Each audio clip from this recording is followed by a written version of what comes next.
I refused to be a backup parent for a week so my sister could vacation. Now my family is calling me heartless.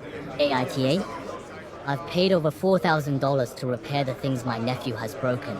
But when I refused to babysit him for a week so his broke parents could go on a luxury vacation, my entire family turned against me. They say I'm a selfish monster. I say I'm done being an unpaid nanny. Let's look at the facts. I've always been the boring one in my family. I work in IT, I live in a quiet apartment, and I actually have my life together. My older sister, Sarah, lives on the opposite side of the spectrum. Her life isn't just a mess, it's a hurricane. Her husband, Dave, is the type of man who will quit a job on a Tuesday because his boss looked at him weird, then spend 6 months finding himself while their bills pile up. They are perpetually broke, drowning in debt, and constantly treating our parents like a personal ATM. For 3 years, I tried to be the good brother. I stepped up.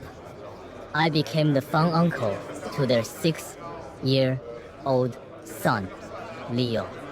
At first, it was just a Friday night here or a Saturday there. But slowly, the boundaries started to dissolve. I wasn't just the uncle anymore. I was the unpaid uncle nanny. The real issue isn't just the frequency, it's Leo. I love the kid, but he is a walking demolition crew. Sarah and Dave subscribe to the gentle parenting style, which in their house actually just means no boundaries parenting. If Leo screams, they give him candy. If he breaks something, they laugh and say, "He's just exploring his environment." My apartment, my sanctuary, became a war zone. Strike one. He threw a heavy toy truck and shattered my $600 4K monitor.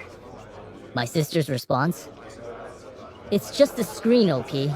Don't be so materialistic." Strike two.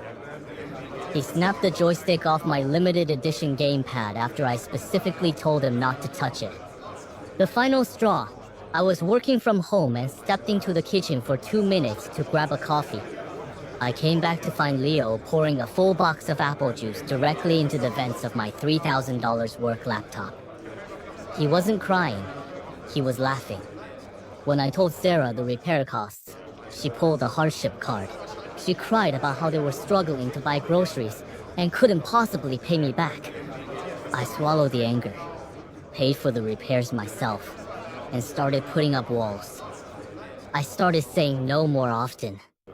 I started dating a girl I really care about, and I wanted my life back. Last week, Sarah called me, sounding suspiciously sweet.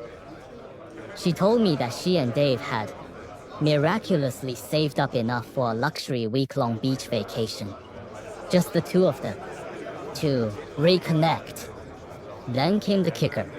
Since your vacation days align with ours next month, we've already told Leo he's staying at Uncle's house for the week. It'll be such a fun bonding time. I felt the blood start to boil in my veins. I didn't just say no. I exploded. I asked her, "How do you have vacation money when you still owe me thousands for the electronics your son destroyed? How is it that you can afford a resort, but you couldn't afford to pay back our parents for the rent they covered last month?" And then I dropped the hammer. My vacation is a break from work, not a shift for your child. I am not his father. And I am done being your backup parent for a life you can't afford to manage. The reaction was immediate and nuclear. Sarah burst into hysterical tears, accusing me of throwing her poverty in her face. Dave called me a cold-hearted bean counter who cares more about plastic gadgets than family. Now, the flying monkeys have arrived. My parents are calling me every hour, saying that Sarah is on the verge of a breakdown, and that I'm being selfish because I have so much while she has so little. They're saying a week isn't that long, and that I'm punishing a child for his parents' mistakes.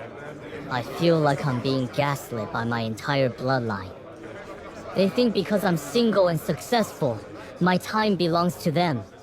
I want to enjoy my vacation with my girlfriend, Not spend 7 days scrubbing juice out of my carpet and watching my belongings get sacrificed to a 6-year-old. Am I really the a-hole for finally drawing a line in the sand, even if it means my sister doesn't get her dream trip? Has anything like this ever happened to you? Tell your story in the comments. If you want more daily Reddit stories just like this, make sure to follow and subscribe to the channel. Let me know what subreddit I should cover next in the comments. Stay tuned for the next story. Peace.